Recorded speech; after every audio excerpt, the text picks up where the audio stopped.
한번 따라해 보시겠습니다. 살아계신 하나님의 말씀. 한 번 더요. 살아계신 하나님의 말씀. 그 오늘 말씀에 이제 그 개역 개정이잖아요. 개역 개정인데 킹제임스 음정의 성경으로 제가 한번 다시 한번 읽어볼게요. 하나님의 말씀은 살아있고 권능이 있으며 양날 달린 어떤 검보다도 예리하여 혼과 영과 및 관절과 골수를 찔러 둘로 나누기까지 하고 또 마음과 생각과 의도를 분별하는 분이시니 그분의 눈앞에서 드러나지 아니하는 창조물이 하나도 없고 모든 것이 우리와 상관하시는 그분의 눈에 벌거벗은 채 드러나 있느니라. 그런즉 우리에게 위대하신 대제사장 곧 하늘들 안으로 들어가신 하나님의 아들 예수님이 계신 줄 알므로 우리가 우리의 신앙 고백을 굳게 붙들자라고 써있습니다. 이 킹제임스 흥정역이 번역이 더 이렇게 와닿는 게 있어요. 킹제임스 흥정역은 아까 옛날 킹제임스 영국 시대 1621년인가 11년 그 정도 되거든요. 그때 번역한 성경이거든요. 근데 이 성경이 더 이렇게 확 와닿는 게 있습니다. 보면 그리고 성경이 이렇게 중간중간에 보면 개역개정 같은 경우는 좀 애매한 게 있는데 여기 보면 좀 확실하게 좀 이렇게 써 있는 게 많이 있어요. 그리고 오늘 말씀에 좀 이제 배경에 대해서 한번 잠깐 봐야 될 것 같습니다. 히브리서는 AD 64년에서 67년경에 이게 기록되어 있는데 64년, 67년경이면 네로 황제, 우리가 막 네로 황제라고 하는 그 폭군에 의해서 가장 지금 기독교인들이 핍박받고 어려울 때, 힘들 때, 많이 죽을 때. 그러니까 이제 이 당시니까 이런 당시라고 생각하고요. 한번 들어보시고요. 그 이때 당시 우리가 지금 사도 베드로도 그때 순교하고 바울도 이제 그 네로 황제 때 이제 참수되거든요. 그 로마에 가면은 그 옛날에는 이렇게 돌 같은 돌기둥을 이렇게 돌기둥에다 놓고 이게 목을 쳤더라고요. 이게 돌기둥이 이렇게 동그란 돌기둥이 있어요. 이렇게 돌기둥 이렇게 거기 안전되고 거기다 목을 올려놓고 이렇게 치는 그런 게 지금도 있다고 하더라고요. 거기에 이제 순교가 있는데 이제 이 편지 이제 서신서는 히브리서 서신서는 누가 썼는지 몰라요. 뭐 바울이 썼다는 얘기도 있고 뭐 아볼로가 썼다는 우리 아볼로 알잖아요. 아볼로가 썼다는 얘기, 바나바가 썼다는 얘기도 있는데 이 전체적인 맥락을 보면 막 이제 제사에 대해서도 나오고 구약 이제 이 신약 이제 성경이 이 히브리서 성경이 구약의 그 말씀들을 많이 인용해 놨어요. 그러니까 제사제도 그리고 모세에 대해서 여호수아에 대해서 뭐 천사 막 여러 가지 인용문이 되게 많아요. 그래서 이게 제사제도에 관련돼서 보니까 그냥 바울이 쓴 서신들은 바울 서신은 이렇게 보면은 바울이 쓴 우리가 뭐 편지를 쓰거나 우리 글을 쓰면 우리 것이 나타나잖아요. 우리 거 예를 들면 뭐 김병조가 썼다. 김병조가 쓰면 김병조가 쓴 글이 이렇게 글의 그 성격이 있거든요. 성격 자체가. 그러니까 뭐 전은혜가 썼다, 승태가 썼다 그러면 이 성격이 있어요. 자기의 성격, 성향이 그 글에 나타나 있거든요. 그러니까 이 사람은 어떤 식으로 글을 쓰는구나라는 것이 우리가 알거든요. 어떤 시인의 글을 보든지 어떤 소설가의 글을 보든지 보면 우리가 보면 이렇게 이 사람은 이런 식으로 성경을 쓰고 이런 식으로 시를 쓰고 이런 식으로 소설을 쓰는구나라는 패턴이 있어요. 패턴이 있는데 바울의 패턴이 아니래요. 학자들이 이 히브리서는 그러니까 저자가 뭐 초창기 때 그냥 신약 시대 초창기 때는 그러니까 뭐 클레멘트 뭐 그런 사람들은 교부 같은 사람들은 말하기를 바울이 썼다 뭐 그런 말도 있었어요. 근데 전체적으로 요즘 신학자들은 서신서를 누가 기록했는지 알 수 없다. 근데 좀 근거가 있는 건 바나바일 수도 있다. 바나바는 레위 자손이거든요. 레위 자손 누구예요? 제사장 가문이잖아요. 제사장 가문이기 때문에 레위가 그 바나바가 썼을 수도 위로의 아들 바나바가 썼을 수도 있다. 그렇게 생각하고 있어요. 근데 이게 누구에게 썼냐 그러면 히브리인이잖아요. 히브리서잖아요. 그러니까 이게 히브리서인데 말하자면 이제 히브리인들에게 그러니까 초대교회 때는 이 제목이 뭐냐면 히브리인들에게라는 편지예요. 그러니까 히브리인들에게 유대인들에게 주는 편지. 그러니까 유대인들에게 쓰기 때문에 유대교에서 돌아온 그 그리스도인들 그러니까 이방인 헬라인들이 그냥 이방인들이 믿고 그리스도인 되기 아니라 유대교를 믿다가 유대인을 믿다가 그리스도인이 된 사람들에게 쓰는 편지이기 때문에 제사제도에 대해서 알잖아요. 유대교들은. 그러니까 그 사람들에게 맞게 포커스를 맞춰서 쓴 거예요. 쓴 거고. 그러니까 아까 말했잖아요. 이 핍박기라서 막 이제 사람들이 다시 이제 유대교 쪽에서도 데리고 가려고. 그리스도인인데 말하자면 내가 그리스도인인데 유대교 쪽에서도 다시 와 이거예요. 야 거기 그리스도인 되니까 힘들잖아. 맨날 네로 황제가 죽이고 다른 사람들이 너희들 막 핍박하고 어렵잖아. 믿음 가지고 있다고. 그러니까 유대교로 다시 돌아와. 아니면 배교하라는 배교에 대한 그런 욕망이 되게 많았어. 그러니까 왜냐면 배교할 수밖에 없는 어려운 일들이 되게 힘든 일들이 너무 많았기 때문에 그때 당시 믿는다는 이유만. 그리고 이걸 지나면 카타콤이라고 해서 로마 카타콤 지금도 그 지하로 보면 지금 막 그 유튜브 같은 거 찾아보면 그 지하가 엄청 넓어요. 그 안에 예배당도 있고 사는 곳도 있고 막 그렇거든요. 지금도 카타콤이라고 지하 그 땅 밑으로 그 땅 밑에서 계속 살았거든요. 몇백 년씩 거의 막 그 콘스탄틴 황제가 기독교를 공인하기 전까지 한 200~300년, 200년에서 250년 정도를 그 땅 속에서 계속 살았었습니다. 그러니까 믿음을 지키는 걸로 예수님을 우리 끝까지 믿겠다는 걸로. 근데 그런 상황 속에서 이제 참 복음 되고요. 근데 이제 이 히브리서 전체적인 맥락이 뭐냐면 이제 예수님이 가장 위대하신 분이다. 예수님은 구약의 모든 것을 이루신 분이다. 우리의 그리스도다. 우리의 주다라는 걸 보여주려고 하는 거예요. 그러니까 이분이 오직 우리의 구원자라는 걸 다시 한번 유대인들 지금 배교할 수밖에 없는 상황에 있는 유대인들에게 말하고 있는 거예요. 다시 설명해 주는 거예요. 다시 믿음을 새롭게 해라. 우리 그리스도, 우리 예수님뿐이 없다라는 걸 말해줘. 그러면서 이제 비교하는 게 뭐냐면 모세, 여호수아, 천사, 선지자들보다 뛰어나신 하나님의 아들 예수 그리스도. 변증이에요. 변증. 그러니까 한마디로 주제 중심적으로 교리적으로 보면 이게 기독론이라고 해요. 교리적으로는 기독론. 기독론이 뭐냐면 기독, 예수님에 대한 교리서라고 생각합니다. 예수님을 변론하는 거예요. 한마디로. 예수님은 이런 분이다. 예수님을 다시 한번 우리가 바라보자. 그래서 우리 핵심 구절이 뭐였냐면 히브리서 12장 2절 한번 볼래요? 히브리서 12장 2절. 히브리서의 핵심 구절이 이겁니다. 그래서 한번 다 같이 한번 읽어봐요. 히브리서의 핵심 구절이에요. 이게. 네, 한번 읽어볼게요. 같이 시작. 믿음의 주요 또 온전하게 하시는 이인 예수를 바라보자. 왜 예수를 바라보라고요? 다 이게 배교하는 일들이 많으니까 예수님을 더 굳건히 붙잡아라. 그는 그 앞에 있는 기쁨을 위하여 십자가를 참으사 부끄러움을 개의치 아니하시더니 하나님 보좌 우편에 앉으셨느니라. 우리의 믿음의 킹제임스 성경 제가 읽을게요. 우리의 믿음의 창시자요. 이게 확실하게 나와요. 이렇게. 근데 딱 그 개역개정이 좀 다르게 나와요. 킹제임스 성경에는 우리의 믿음의 창시자요 또 완성자이신 예수님을 바라보자. 그분께서는 자기 앞에 놓인 기쁨으로 인해 십자가를 견디사 그 수치를 멸시하시더니 이제 하나님의 왕자 오른편에 앉으셨느니라. 여기 보면 히브리장, 여기 보면 그러니까 우리 개역개정에는 여기가 12장 2절이 이렇게 나오잖아. 믿음의 주요 또 온전하게 하시는 이인 예수를 바라보자. 그런데 약간 이렇게 뭔가 이렇게 확실하게 이렇게 해석이 번역이 잘 안 돼 있어. 이게 뭔가 애매하게 뭐 믿음의 주요 이렇게 하면 그냥 무슨 말인지는 알겠는데 이게 뭐지 할 정도. 또 온전하게 하시는 일, 온전하게 약간 이런 게 있어요. 근데 여기 보면 킹제임스 성경에는 우리의 믿음의 주를 우리의 믿음의 창조자요, 창조자요. 그러잖아. 믿음의 근본. 그러니까 우리의 믿음의 실체 예수님. 그리고 또 뭐라고 하죠 여기? 완성자이신 예수님을 바라보자. 확실하게 나오잖아요. 그러니까 그런 배경 하에서 우리 이걸 보면 알 수 있을 거예요. 그 다음에 우리 한번 같이 이제 한 줄씩 봅시다. 오늘은 조금 이렇게 우리 공부한다 생각하고 한번 들어보시기 바랍니다. 왜냐면 오늘은 조금 이렇게 막 좀 이렇게 좀 깊이 좀 들어가려고 많이 했거든요. 오늘 공부한다 생각하고 한번 말씀을 공부한다 생각하고 한번 들어보면 좋을 것 같아요. 좀 어려울 수도 있지만 최대한 쉽게 제가 한번 해보겠습니다. 히브리서 4장 12절 한번 읽어봅시다. 4장 12절 제가 한번 읽을게요. 여러분들은 그 개역개정으로 보세요. 제가 킹제임스 성경으로 그냥 나갈게요. 저는 하나님의 말씀은 살아있고 권능이 있으며 양날 달린 어떤 곰보다도 예리하여 혼과 영과 및 관절과 골수를 찔러 둘로 나누기까지 하고 또 마음의 생각과 의도를 분별하는 분이시니. 근데 여기는 개역개정에는 분이시니라고 안 나와있죠. 또 마음의 생각과 뜻을 판단하나니 끝났잖아요. 이게 되게 중요한 거야. 이 하나하나가 되게 중요해요. 생각과 의도를 분별하는 분이신이라고 되어 있어요. 킹제임스. 이 두 말씀을 한번 비교해보면 개역개정하고 킹제임스 성경을 한번 비교해보면은 여기서 이 킹제임스 성경은 특별히 있잖아요. 미국 같은 경우는 킹제임스 성경을 지금도 계속 보고 있습니다. NIV도 많이 보지만 지금도 교회에서 킹제임스 성경을 많이 봐요.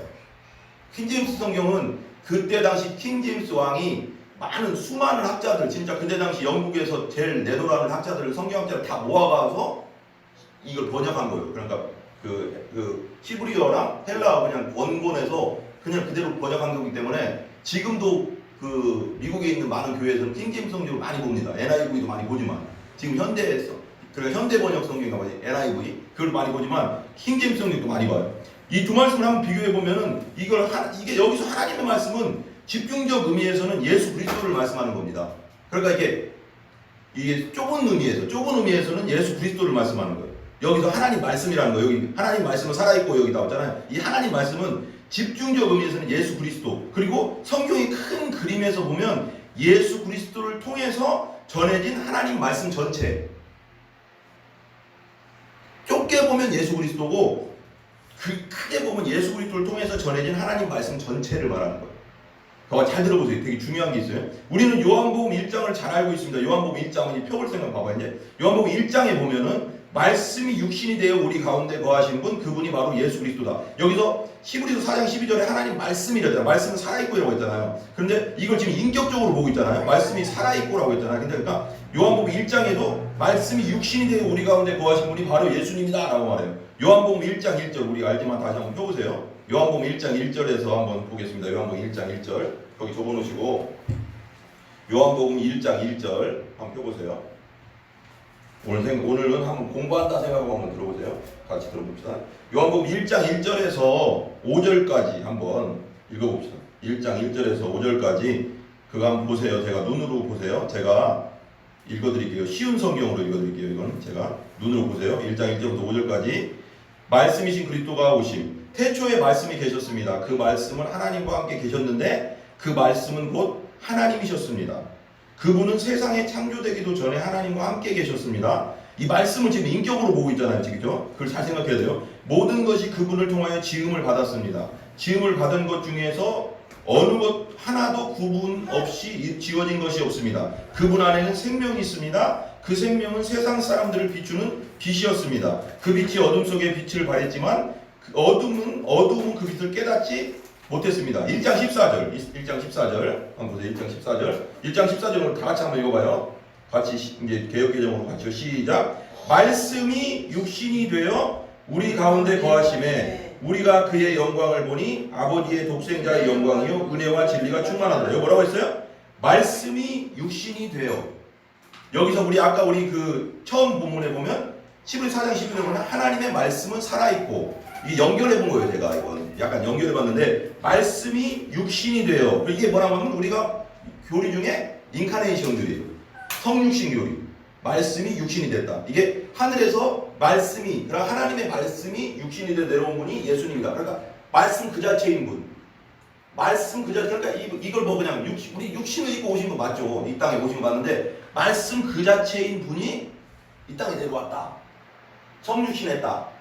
이걸 좀 생각하면서 한번 들어보세요. 그럼 오늘 보면 이 말씀이 살아있고, 오늘 이제 히브리서 4장 12절에 아까 보면 이 말씀이 살았고 운동력이 있다는 것입니다. 그런데 그렇게 따지면 이 말씀은 아까 말한 대로 인격성이 있고 활동성이 있다는 걸 말하는 거예요. 인격성과 활동성이 있다. 그 말씀이 살아있기 때문에 행동함이 따른다는 거예요. 양날 달린 어떤 검보다도 외에 혼과 영감이 관절과 골수를 찔러 둘로 나누기까지 하고 또 마음의 생각과 의도를 분별하는 분이시니 그랬잖아요. 아까 그 킹제임스 성경에는 개역개정에는 판단하니 그럼 끝났잖아요. 근데 여기는 킹제임스는 확실하게 여기 분이라는 말이 나와요. 양날 그 말씀, 하나님의 말씀은 처음에 하나님 말씀이고 마지막 4장 11에 하나님 말씀이고 마지막에는 분이시니라는 걸 나와요. 그러니까 이걸 합치면 뭐예요? 인격체대는 예수님이에요. 지금 말하는 내볼 때는. 여기 그냥 하나님 말씀 전체를 말하는 게 아니라 여기서 킹제임스 성경에서 확실하게 말하는 건 하나님 말씀은 마지막 분이시니. 그럼 하나님 말씀은 분이라고 할 수는 없잖아요. 그냥 말씀이면. 이 맞잖아요. 지금 잘 들어봐요. 그 다음에 검은 거의 찌를 때 사용하는 무기잖아요. 검은. 그리고 우리가 보면 우리 어떤 성경 보면 우리 하나님의 전신갑주를 입으라 할 때 믿음의 방패와 성령의 검 곧 하나님의 말씀을 가지라 그랬어요. 근데 우리가 전신갑주를 입을 때 구원의 투구와 이런 다 그런데 방어무기인데 하나만 공격할 수 있는 무기예요. 우리가 사단 마귀를 세상을 이길 수 있는 무기는 뭐냐? 말씀. 우리가 공격할 수 있는 무기는 말씀밖에 없어요. 말씀의 검 하나밖에 없어요. 다른 건 다 방어한 게 믿음의 방패, 구원의 투구, 의의 흉배 다 붙이는 거잖아 몸에. 근데만 공격할 수 있는 우리가 공격해서 마귀를 이길 수 있는 것은 말씀 하나밖에. 성령의 말씀 곧 성령의 검 곧 말씀이라고 했잖아. 그 전신갑주에서도. 그러니까 여기서 검을 찌르는 무기인데 이 검이 예리하고 날카롭다는 뜻은 뭐냐면 적군에게 치명상을 입힐 수 있다는 거잖아. 마귀에게는 말씀만이 치명상을 입힐 수 있는 거야. 살아있는 이 말씀만이. 근데 그렇다면 여기서 왜 하나님께서 말씀을 양날 다닌 어떤 검보다도 예리하다고 말씀했을까? 이 우리 마음을 한번 생각해 보시기 바랍니다. 우리 마음. 여기서는 우리 마음을 한번 돌아볼게요. 우리 마음에는 온갖 불의와 추악과 말씀은 있잖아요. 우리를 비추어요. 그죠? 우리가 말씀을 들 때 우리 자신을 보잖아요. 우리가 죄인인 걸 알잖아요. 아, 말씀드리니까. 아, 말씀에서 이렇게 말씀하는 거 보니까 아, 나는 죄인이구나 라는 걸 깨닫게 되잖아요. 그 말씀이 찔러 들어가는 거잖아요. 지금 이게 말씀이 지금 내 안으로 지금 찔르고 들어오고 있는 거거든요. 검처럼 들어오고 있는 거예요. 그래서 말씀이 계속 들어오면 아, 내가 왜 그러니까 세상 사람들한테는 왜 당신이 죄인입니다. 예수 믿으세요 하면 못 알아들어요. 왜 내가 죄인이야 이러잖아. 하지만 말씀을 듣는 사람들에게는 말씀을 통해서 말씀을 하나하나 들어보니까 내가 죄인인 게 맞네. 왜 말씀이 내 속에 검처럼 들어왔기 때문에 이제 깨달아지는 거지. 근데 그 말씀이 어떤 걸 깨닫게 하냐? 마음에 온갖 불의, 추악, 음란, 음행, 쾌락을 추구하는 악한 마음, 탐욕, 과도한 욕심, 돈을 하나님보다 더 사랑하는 추악함, 시기, 질투, 악독, 이기심, 잔인함, 온갖 게 우리 안에 다 있잖아요. 이런 걸 비춰준다고 말씀이.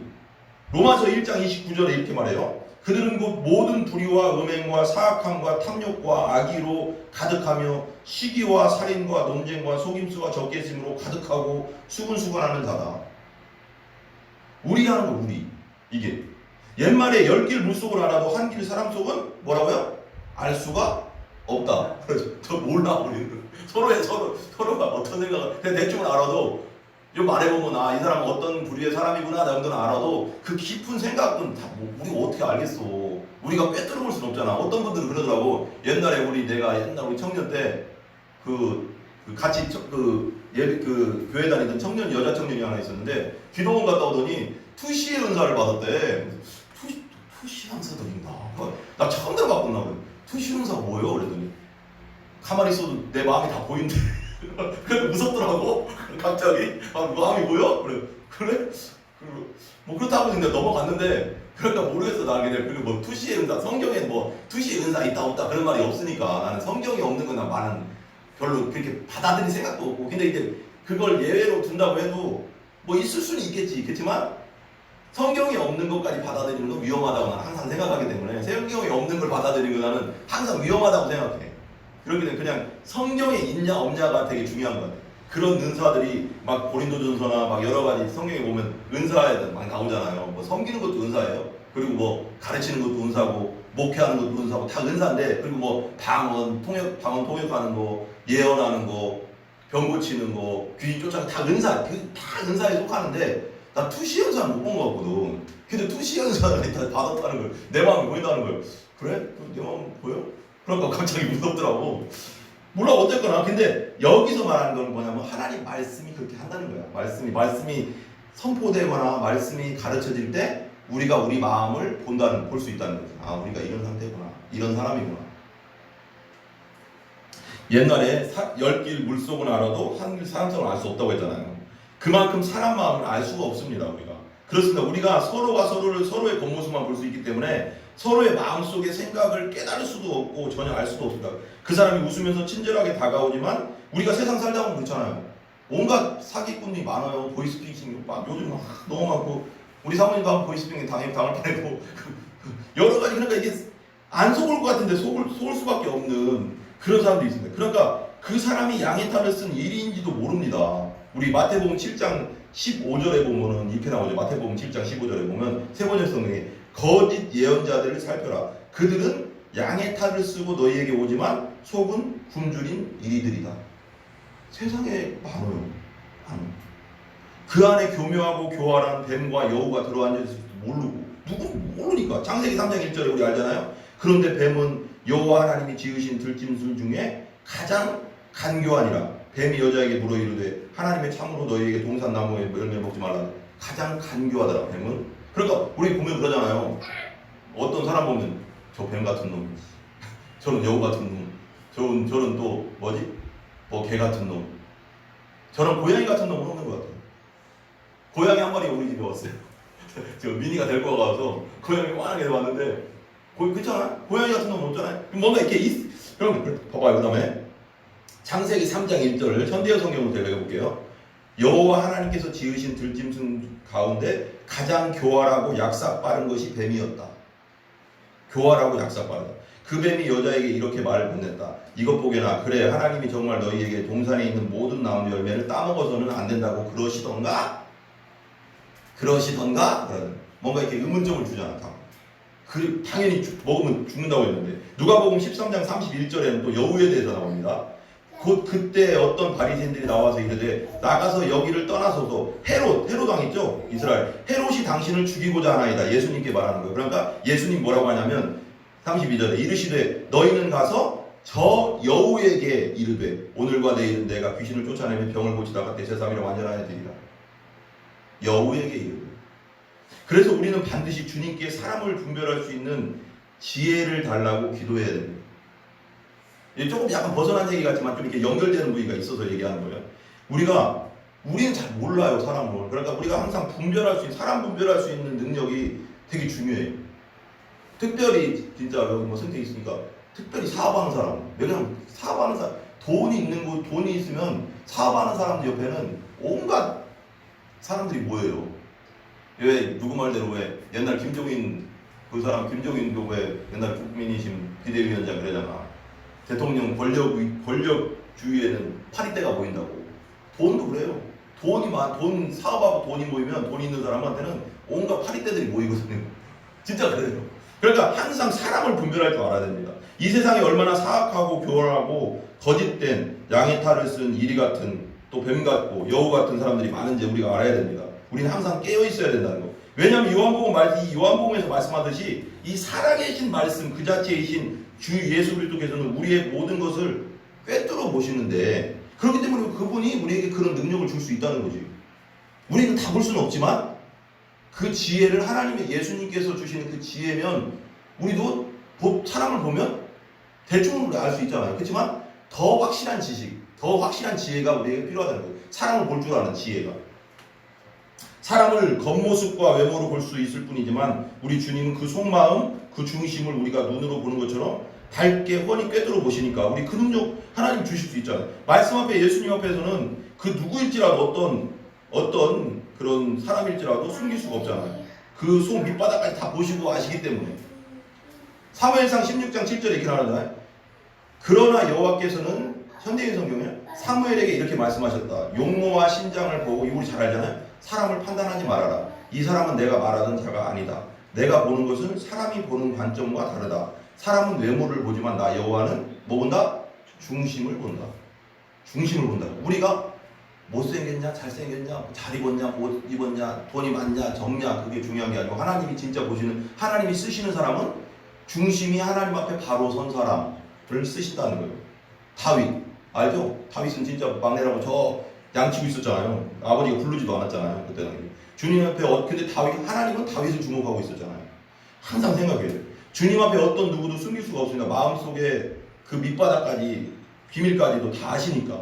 혼과 영감이 관절과 골수를 찔러 둘로 나누기까지 하고 또 마음의 생각과 의도를 분별하는 분이시니라고 했잖아요. 오늘 말씀에 보면은 오늘 히브리서 다시 돌아가면요. 4장 12절 돌아가면 여기서 말씀하는 혼과 영은 뭐냐면 혼과 영과 및 관절과 골수. 관절과 골수는 이 혼과 영, 혼은 뭐냐면 푸시케라고 해요. 우리가 말하는 헬라어로 푸시케고 영은 푸뉴마예요. 그래서 이걸 합치면 혼과 영을 합치면 푸시케 스카이 푸뉴마토스라고 해요. 그래서 푸시케 그러니까 사람들 어떤 사람들은 영과 혼이 같다고 막 어떤 신학자들은 말하는데 성경은 분명하게 영과 혼과 육이 나눠져 있어요. 영은 뭐냐면 우리 속 가장 깊은 곳 하나님을 예배하는 것이 영이거든요. 성소 그렇게 말하자면 우리가 성전에 보면 지성소, 성소가 있잖아요. 그렇듯이 가장 깊은 지성소가 영이에요. 영. 이걸 통해서 우리가 예배드릴 수 있는 거예요. 근데 혼은 뭐냐면 우리 지정이에요. 지정이. 느끼는 거. 지정이. 알고 느끼고 이런 느끼는 거 있잖아요. 지정이. 그게 활동하고 하는 그런 마음들, 생각들, 그것을 혼이라고 합니다. 그리고 육은 그냥 말하면 이게 육이죠. 근데 육도 성경적으로는 두 가지로 나눠요. 그냥 이게 뭐 그냥 육, 그냥 육체. 그리고 또 하나는 뭐냐? 본성적 육체를 말해요. 본성적 육체, 죄된 육체, 죄성이 있는 육체. 그 두 가지예요. 그냥 살덩어리 육체를 또 말하는 것도 있고, 또 육이라고 할 때 막 성경이 막 너의 육을 죽여라 할 때 그 육은 본성을 죽이라는 거야. 내 육을 왜 죽여? 자살하라는 거야? 아니잖아. 그러니까 그걸 잘 분별할 줄 알아야 돼. 이 관절과 인간 전체, 그러니까 여기서 말하면 혼과 영, 관절과 골수는 뭐냐면 전체적으로 하면 인간 전체, 60분 아니라 영혼, 육, 정신, 마음, 생각, 우리의 모든 것을 다 아신다 말씀하신 거예요. 여기서 한편 여기서 찔러라는 말이 있잖아요. 여기서 찔러라는 말은 뭐냐면 꿰뚫다라는 말이에요. 꿰뚫다 한번 따라해보세요. 꿰뚫다는 하나님 말씀이 인간의 깊은 내면을 꿰뚫어 잠재되고 숨어있는 의식까지도 다 들춰낸다. 그런 능력이 있다. 우리가 몰랐던 모든 것을 다 들춰낼 수 있는 능력이 있다. 그래서 내가 다른 사람한테 얘기할 필요는 없지만 말씀을 듣다 보면 내가 몰랐던 내 죄성까지도 다 보여. 왜냐하면 하나님 말씀은 꿰뚫는 능력이 있으니까. 응? 그렇습니다. 말씀 그 자체이며 말씀이 육신 되신 우리 예수 그리스도께서는 우리의 모든 것 속속들이 아주 작고 적은 소소한 것까지 하나까지 다 꿰뚫어 보고 계시다. 그러니까 이게 또 어떻게 보면 이게 두려운 것일 수도 있는데 하나님 사랑 입장에서는 하나님이 사랑이시라는 입장에서 보면 얼마나 우리에게 평안한 마음을 줄 수 있는지 몰라요. 우리 다 아시니까. 우리의 사정을 다 아신다고 했잖아. 그런 면에서는 그분 앞에서 말씀 앞에서 그 누구도 숨길 수 없고 숨길 수도 없지만 그것은 지금도 실현되고 있지만 예수님이 심판자로 다시 오실 때 마지막 때 재림하신 후 백보자 심판에서 각 사람의 행한 대로 심판할 때 더욱더 실제가 되고 실체가 될 것입니다. 계시록 한번 이거 펴보세요. 한번 계시록 20장 12절 계시록 20장 12절 우리 알지만 그래도 한번 눈으로 보는 건 완전 틀리거든요. 계시록 20장 12절 제일 뒤로 넘기시고 계시록 20장 12절 보겠습니다. 같이요. 같이 읽겠습니다. 시작. 또 내가 보니 죽은 자들이 큰 자나 작은 자나 그 보좌 앞에 서 있는데 책들이 펴져. 책들이라는 건 만국수잖아요. 책들이 펴 있고 또 다른 책이 펴졌으니 다른 책은 생명책이에요. 한 권. 생명책은 한 권이에요. 생명책이라 죽은 자들이 자기 행위에 따라 책들에 기록된 대로 심판을 받더라. 여기 되게 중요한 게 있어요. 우리 예수님이 우리를 모든 속속들이 다 안다는 걸 왜 어떻게 할 수 있냐?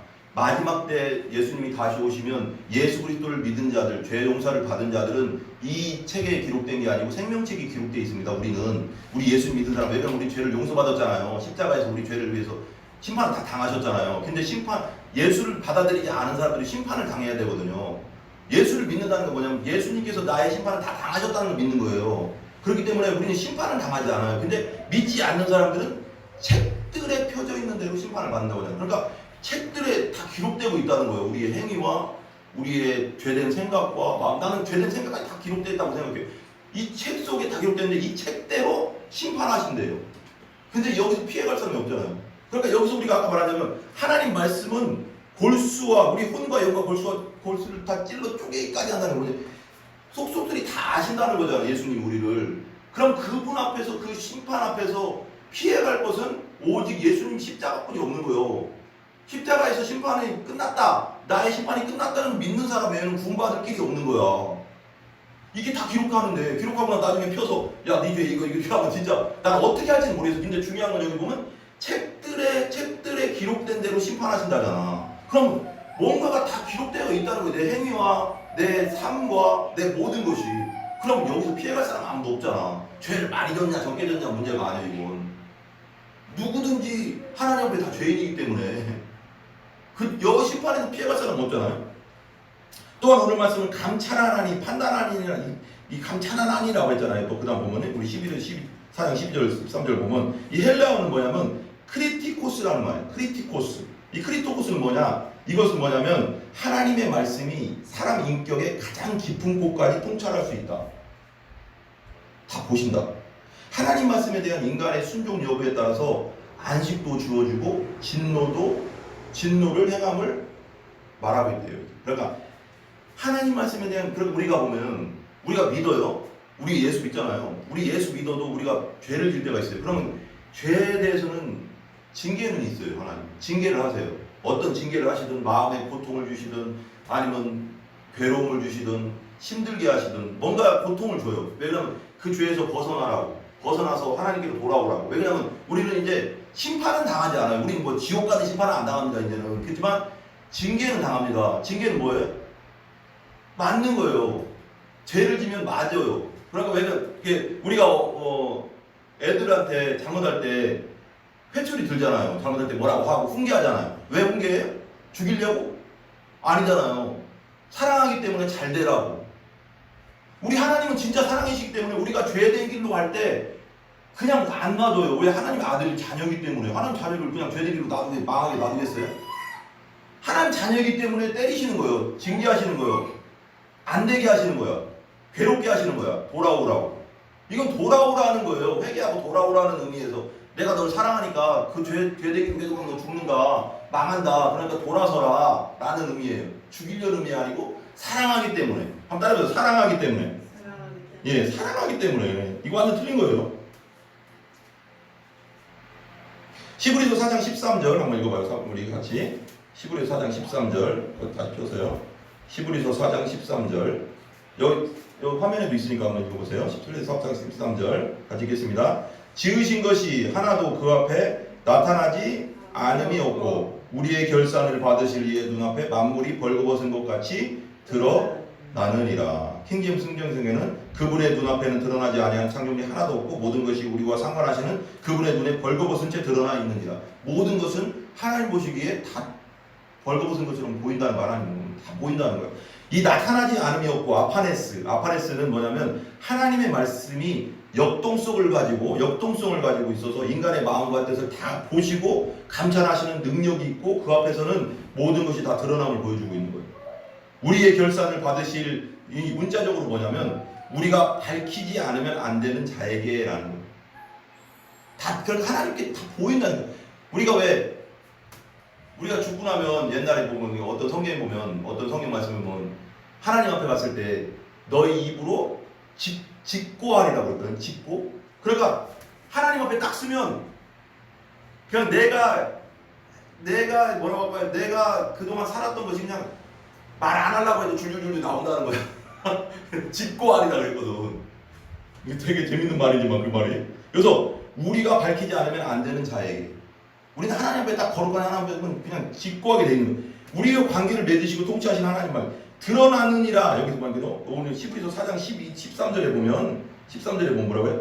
지으신 것 하나도 그 앞에 나타나지 않으면 우리의 결산을 받으실 이의 눈앞에 만물이 벌거벗은 같을 때 드러나느니라 그랬잖아요. 이게 드러나느니라 또 이것도 좀 약간 헬라어적으로 뭐냐면 테트라겔 리스메나래요. 근데 이 테트라겔이 어디서 나왔냐면 목에서 나왔대요. 트라켈로스.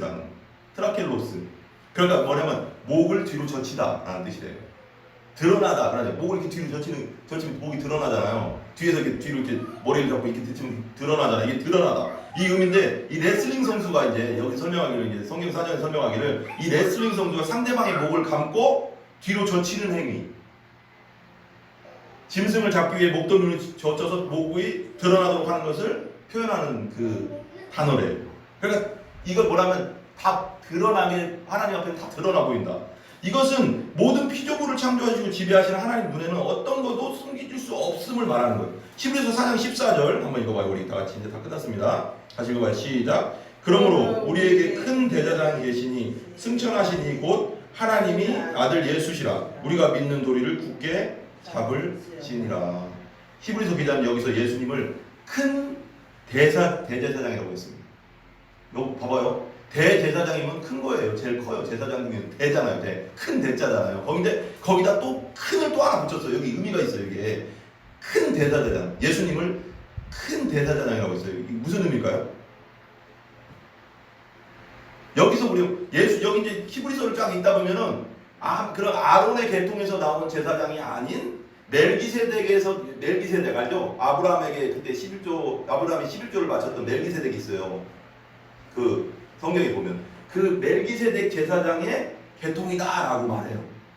영원히 그 멜기세덱은요 성경에 보면 또 어떻게 나오면 멜기세덱은 영원히 죽지도 않고 영원한 제사장이라 하거든요. 그 멜기세덱과 예수님을 이렇게 매치하거든요. 근데 이 멜기세덱과 같이 봐요. 그러니까 원래 제사장은 레위 지파에서만 나올 수가 있어요.